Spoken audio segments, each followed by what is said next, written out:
Hello guys, girls, and everyone in between. Welcome back to the second video for the Trans Life YouTube channel. Definitely comment, please give me, feedback and ideas on what you want to see happening on this channel, because it's not my channel, it's our channel. And I really want you guys to have an input on what kind of content goes up here. So, help me to better help you guys, and subscribe. Please subscribe, because there's going to be a lot of upcoming information that you need. I've actually met with psychologists, with medical doctors, with other trans people, with pastors, with people in all sorts of different areas about, being transgender and the implications of that, and, how to help them to better support others depending on their roles, or better treat others, and gain a better understanding of gender. That being said, in one of the comments in my last video, I was asked to do something about how to be a better or a good ally to the LGBTQ community. And what I'm going to be speaking to is mostly that of being a better ally to a transgender person, or the transgender population as a whole. But just know that most of this will carry over into, if not all, will carry over into the LGBT umbrella. So with that being said, let me get right into this. One of the biggest things that you can do to be a better ally is support, and support covers a plethora of topics. One of the big ones is basically, knowing and doing your research. Do some Google searches about what it is to transition and some of the struggles that transgender people go through. And I don't mean to make it sound like it's the absolute worst thing in the world to deal with, because there are harder things that I've had to do in my life. This is among the hardest, but there are harder. And, it really affects you on so many levels. Support could be in the facet of pronouns, or honoring name changes. And I have a family member that knows that I'm transgender, and he keeps using male pronouns in my old name, and I want to choke the life out of him sometimes. But I love him and I respect him, because he is a person of authority. Well, was a person of authority in my life, and to some extent still is. And I don't want to cause any waves, but it's getting to the point where if I had another person to tell him, listen, it is not okay for you to call her by her old name, it is not okay for you to call her him, these kind of behaviors aren't acceptable, it would go a long ways towards curbing that. And that's just for me. But there's other people where, there is no out for them, they don't really have a lot of people that are around to be able to influence that kind of a thing within their environment. So definitely things like pronouns and honoring name change, support, in helping your transgender friend to become well acclimated with their new, I don't want to say new, but with their gender that they're transitioning into. What it boils down to for that is, when somebody begins transition, they are forced into this pre-prescribed mold by society to be male or to be female based on genitalia. And for transgender people, that just doesn't work out, because I'm not programmed to be a man, I'm programmed to be a woman.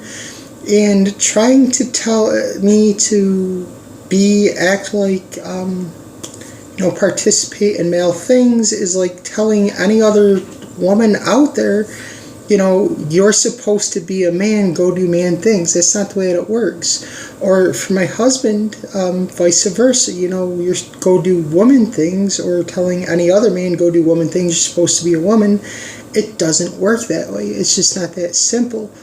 Another thing under the support topic is things like rides, or even food. And I didn't really understand what that meant when a person gave me that to introduce into this video. So I said, what do you mean? Like, why are things like say food important to a transgender person. And a lot of times what happens when somebody begins transition is they lose their job, and because they're going through this really awkward phase in their life, it's hard for them to reach out and find a job most of the time. And I know, like, coming out at work for me was terrifying. I went in to speak to my boss about this. I wrote a letter, kind of explaining everything, fully expecting to lose my job, and that was reality that I had to face. Fortunately, my boss is amazing, but not all bosses are, and they can, you might say, well, if somebody fires you for being transgender, then sue them. Okay, there's states where they can fire you for being transgender, and they're within their legal rights to do so. If you're in a state where they're not able to do that, they will find a reason to fire you other than being transgender, whether it's legitimate or not. And there's really nothing that can be done legally because you have to be able to prove intent. So on that notion, no employment or very limited employment means very limited funds, means it's very hard for some transgender people to be able to afford their apartment. And, when they afford their apartment, they have to give up things like, food or basic necessities, even hygiene things. One of the things that really struck me about transition is how much more expensive it is to prepare myself for my day as a woman. It's expensive. I mean, there's makeup, there's, lots of makeup actually that goes into it. There's, different types of soap that need to be happening. There's hair products that need to be happening to keep your hair growing properly. There's things like vitamins that are very necessary, like biotin and keratin, which is something that I've been doing for a long time, and it really seems to help. So supporting that facet. Rides are important because, public transportation for somebody that doesn't have a vehicle can be very dangerous for somebody that's beginning transition, because if you're used to public transportation and you're used to taking a certain bus or a certain taxi on a certain route for an extended period of time, there's going to be other people that are used to that as well, and they're going to be used to seeing that person in a different presentation from what they are transitioning into. That could paint a big old bullseye right on the top of your head and could make you a target for a lot of unpleasantness, both verbal and physical. And, verbal, we'll call it abuse because it really is just as damaging as physical abuse in many regards. So there's the rides aspect. If you have a transgender friend or a loved one that needs to go to appointments and things like that, go with them. Help them to find an endocrinologist. Help them to find a doctor, that's transgender friendly. Help them to be linked up with services that are trans friendly. For example, when I began transition, I knew nothing about makeup, and to this day I really don't know much. I mean, I use a primer, I use a foundation, and I use a powder, finishing powder, and if I'm feeling really frisky that day, I'll put on a little mascara, but that's about it. I don't know how to do contouring, I don't know how to do highlighting, I don't really know how to do eyeliner. Well, I know how to, but I can't get it to come out right to save my life, so there's that. I can't figure out eyeshadow, and it's expensive to learn, and frankly, the primer, foundation, and powder works for me, so I go with it. But my husband, when I began transition, he said, come on, we're going for a ride to the mall, we're going to go to Macy's. And we went to Macy's, and had I known what the snake was going to do to me before I got there, I would have curled up into a fetal position at home and just said, no, I'm not going anywhere. But we get there, and he goes, you're going to get a makeover. I said, no, I'm not. He goes, we're here. I've already called ahead. I spoke with Cora. She's amazing. She's at the Macy's that's near me. And she's going to help you figure out the whole makeup thing, because you're telling me that you need help, and this is your help because I can't really help you. So he did that, and it was great, and I really love him for that so much, and I thank him still to this day from time to time. And honey, when you're watching this, thank you, because that was an amazing thing, and I'm sure it'll help others as well. I'm approaching approaching 10 minutes here, and I want to keep this under 12, so let me wrap this up quickly.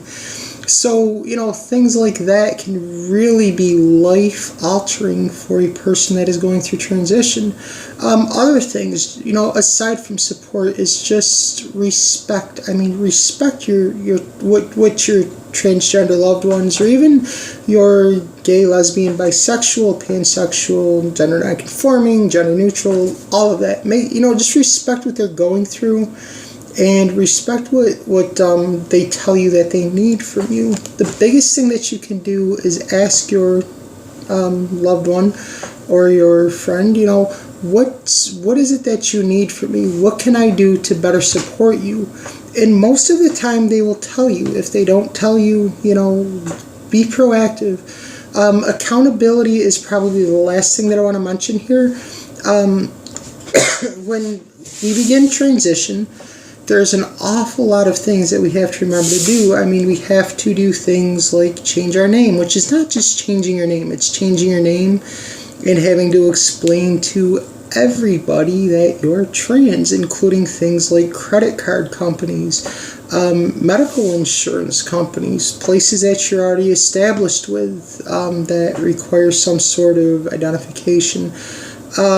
There's birth certificates, there's license, there's social security information, and there's, different laws to changing your gender marker on your social security card. There's a plethora of things with that. Plus, take into account, like somebody like myself, I don't do injections, but I take the estradiol tablets every single morning. I get up, I have to take those things. I went from I don't take a Tylenol unless I'm dying to I've got to do this every morning. So I had to remember, estradiol every morning, in addition to the vitamins, in addition to the testosterone blockers, in addition to, a few other, different things to help me begin that transition. And that was a lot to remember. So my husband helped me to stay accountable to that. And to this day, I've got it. But he asks me, are you taking your medicine? Are you, doing this? Are you doing that? Things like name change takes a long time to do. So help your transgender friend or loved one to be on top of that and kind of help them along with that process, because there's a lot more to it than what initially meets the eye. And, as far as accountability is concerned, just like I said earlier, keep other people accountable as far as things like gender pronouns and, preferred names are concerned, especially. Well, I'm not even going to say especially, because whether it's legally changed or not, people ought to respect that. And they ought to just be decent enough to care. And it's, also, again, under the support umbrella, when a person begins transition, they're going to lose a lot of people. I've lost friends, I've lost families, I've lost, having the support of 2 churches in my life because they don't agree with my existence anymore. And these are churches that I was very involved in. So, supporting self-esteem can be a major thing. So this video is about 13 minutes, 33 seconds, and I want to respect your time, and I know that anything over 14 minutes is hard to watch, so I'm going to wrap it up here. But like I said, definitely please comment, let me know what you want to see in the future. I have a series coming up that I think is really going to benefit everybody, regardless of where you are as an ally or a transgender person. And subscribe so you can keep an eye on that content. Again, thank you so much for joining us, and I will see you next week.